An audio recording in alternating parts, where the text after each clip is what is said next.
I'd say it's safe to say that The Force Awakens is the most widely palatable entry in the otherwise infamous sequel trilogy. It does a good job of introducing us to a new cast of characters who are likable and believable and well acted. And it does a decent job of capturing that special magical spark that you want in your Star Wars. That's not to say it does not have some glaring weaknesses and blind spots. J.J. Abrams, along with screenwriter Lawrence Kasdan, had the unenviable task of kickstarting the franchise back into gear after the prequel trilogy, which was not well received, we may forget. Disney had paid something in the neighborhood of $4 billion for this property, and so the pressure on them was enormous. But even so, the movie they made worked pretty well and did great at the box office. What Abrams and Kasdan chose to focus on works.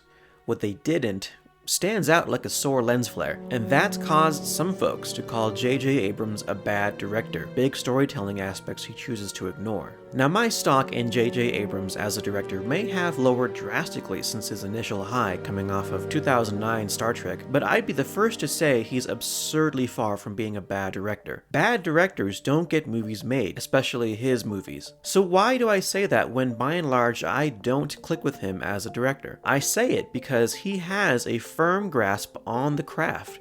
It's just that he makes what I find to be strange creative decisions that are almost anti-audience, all in service to other things he deems more important to the narrative experience. What's important to him? Emotional beats, controlling how the audience feels. This sequence needs a dash of humor.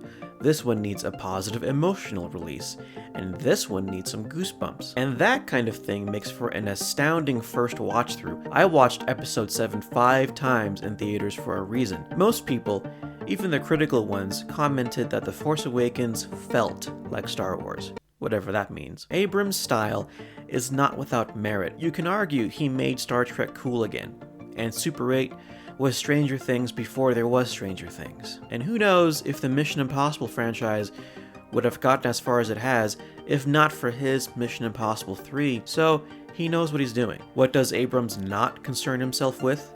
Details and context. From watching the movies, did you know this takes place on Mustafar? The First Order is supposed to be demilitarized. How R2-D2 managed to wake up when he did. What exactly the Resistance is and Leia's connection with it. How Rey pulled off a Jedi mind trick. There are answers to these.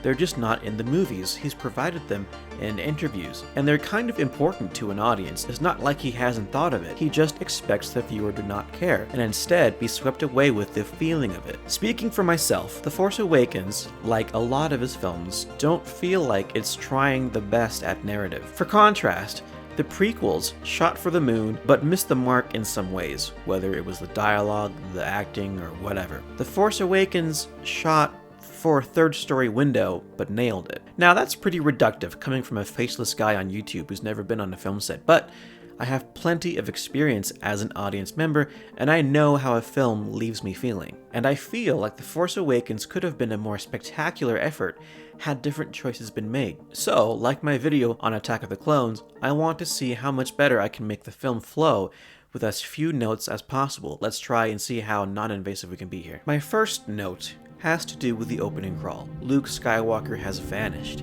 That's a hook. And it makes you think the movie is going to be about finding Luke.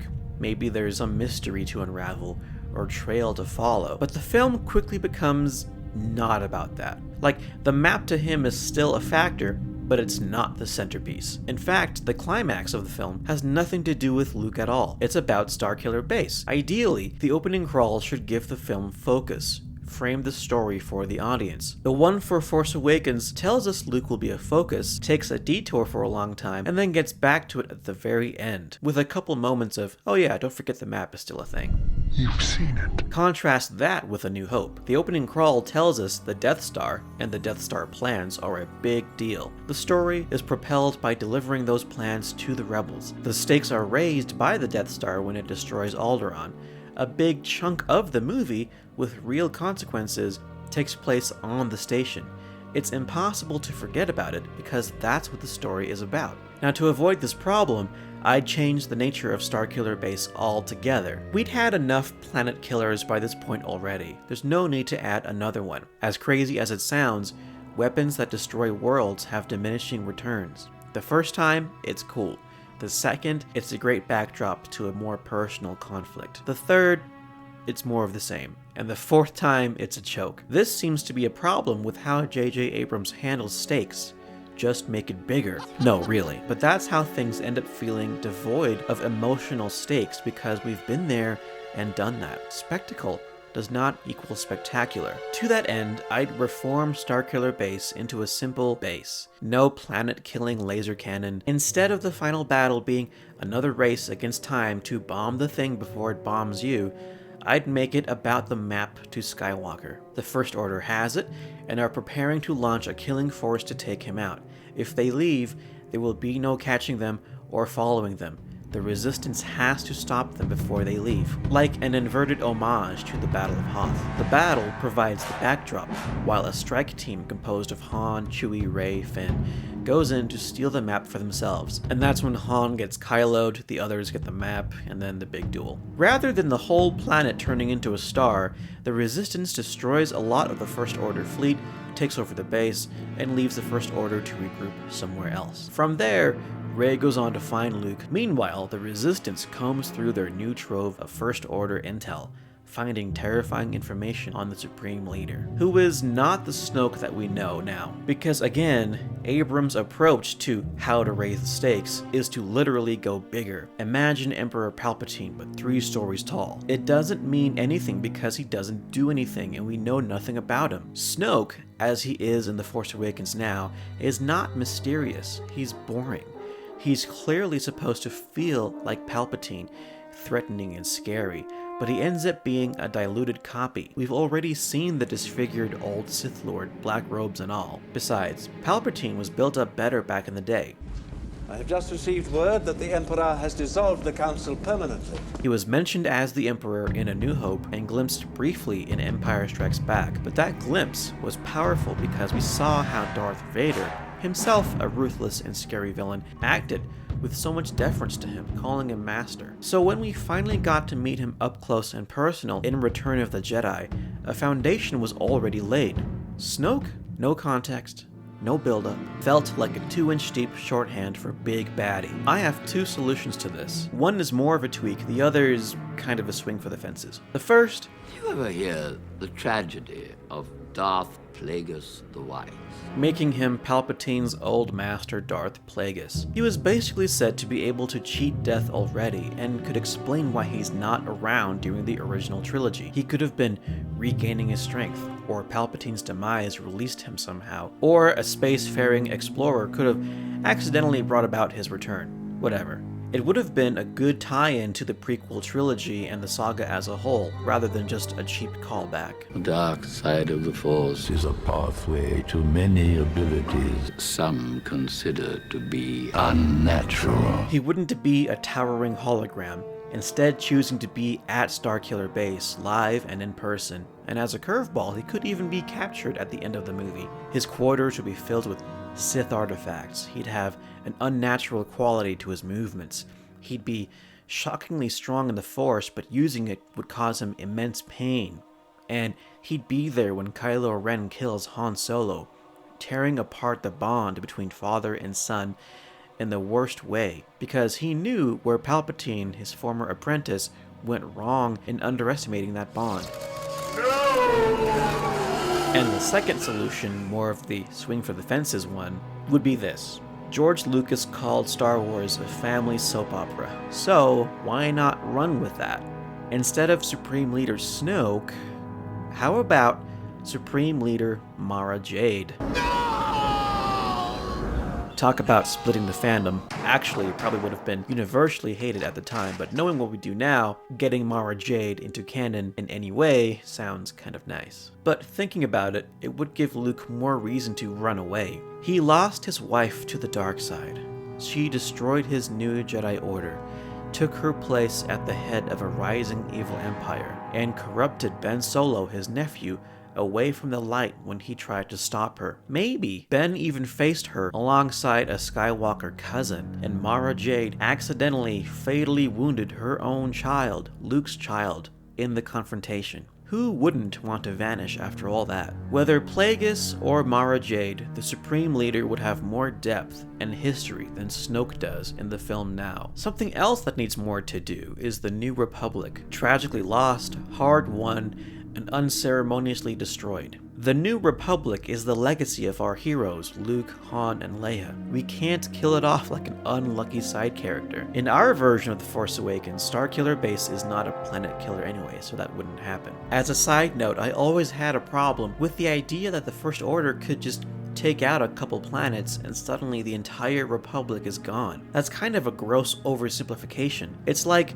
Washington, D.C. getting nuked, and somehow the US is gone. I'd be more understanding if the New Republic were just thrown into disarray, but being completely destroyed? That's a little hand-wavy to me, and it feels like Abrams and Kasdan just wanted to hit the reset button and go back to the world state of the original trilogy. But anyway, how would I tweak it? I'd restrict the resistance to planets under the First Order's control. You know, like an actual resistance movement. The Republic does not have an appetite for full-scale war and chooses to not get involved. But Leia, along with some military advisors, sneaks into the First Order's territory and supports the resistance against the evil regime. The resistance was already there. She's just there to help it. Right now, the resistance is this vaguely defined paramilitary group that's an unofficial arm of the Republic's fighting force that can operate anywhere. I don't know. I'd prefer something more clearly defined. And this would set the stage for the Republic to get pulled into war down the line. Have a planet killer themselves that our heroes need to stop them from using. Basically, I would not ignore the existence of the Republic. Good storytelling is like good improv. It should always be yes and, rather than no actually, no resetting. On the topic of resetting, I don't like the idea of Han regressing back to who he was when he was 30 years old. I can understand the idea of parents losing themselves after the loss of a child, but that explanation sounds more like a convenient excuse rather than a compelling argument in the movie as it is now. I get the feeling that Abrams and Kasdan just wanted Han Solo to feel like Han Solo. To reconcile the principle of yes and, along with losing oneself after the loss of a child, I'd let Han stay scoundrel-ish, but make him more respected and capable. In the movie now, Han tries to talk his way out of a bad situation and fails miserably. Our Han Solo would have a silver tongue and gravitas to back it up, and he'd have a crew of maybe half a dozen fellow pirates behind him, truly Captain Solo. Basically, he fell back on old ways when tragedy struck, but he did grow and mature over the decades. And I bet there's a good chance you've been waiting for me to talk about Rey Nobody from Nowhere. What would I change about her? I would just go ahead and get rid of that pesky J.J. Abrams brand mystery box. You know, who are her parents? Abrams and company played kind of coy at the time, like, no, it's not a mystery box, we never made a big thing about it in the movie. But they knew what they were doing. It's come out that even on set, they were spitballing as to what Rey's parentage would be. Kenobi, Skywalker, Palpatine. The fact that they wrote in a mystery with no clear answer in mind is troubling and frustrating. And that mystery box ended up being more trouble than it was worth. I would just get rid of it. Rey's parents, they're dead and buried on Jakku. And Rey can't let go of them, wanting to be close to her home forever. When she tells Han she needs to get back to Jakku, it's not because she wants to wait for her parents to come home, it's because she doesn't want to forget them and lose her home. They were the only good things in her life for years. To leave them behind and forget them is unthinkable. But then she eventually learns that the best way to honor their memory is to stand for the values they instilled in her, not to chain herself to their graves. And as a general idea, I think that's a conundrum that a lot of us can identify with. How to honor where we came from while forging ahead. As to why she's so strong in the Force? Well, the Force chose her. It awakened when the Skywalkers fell and chose her as its champion. But that wouldn't mean she wouldn't doubt herself, or fail, or make the wrong choices. Under those circumstances, I'd be intrigued to see how her and Luke's dynamic would take shape later in the trilogy. Like, how does an old chosen one react to a new chosen one? Not literally chosen one, but you know what I mean. Lastly, a very quick note. When Han asks Maz Kanata where she got Luke's lightsaber from, just have her say, would you believe Jawa's? For real though, I wouldn't have Luke's first lightsaber in there at all. It didn't carry much importance in the first two trilogies, so it feels out of place to me now for it to suddenly be a sacred object of some kind, especially since it, killed a bunch of kids. But if it has to be a lightsaber of significance, something special, I would change it to having belonged to the deceased Skywalker child we mentioned earlier. And Kylo is obsessed with it because he and his cousin were best friends. That lightsaber, it belongs to me. Okay, so there's a lot here you might disagree with, and that's okay. This is just the closest version to The Force Awakens we have now that would grab me the most. I have a whole nother vision for Episode 7 written from the ground up, but maybe that's a story for another time. My question right now is, how would you tweak The Force Awakens? Let me know. I'd love to see your thoughts on the matter. As usual, a like and a sub would help me out a ton, and I'd appreciate it a lot. After that, check out my two-parter on a Star Wars game that has aged wonderfully, in my opinion, and has some grade A Star Wars storytelling that does not need any tweaking. I go into how it handles lore, setting, and character. It's great. For now, stay tough and stop by again sometime.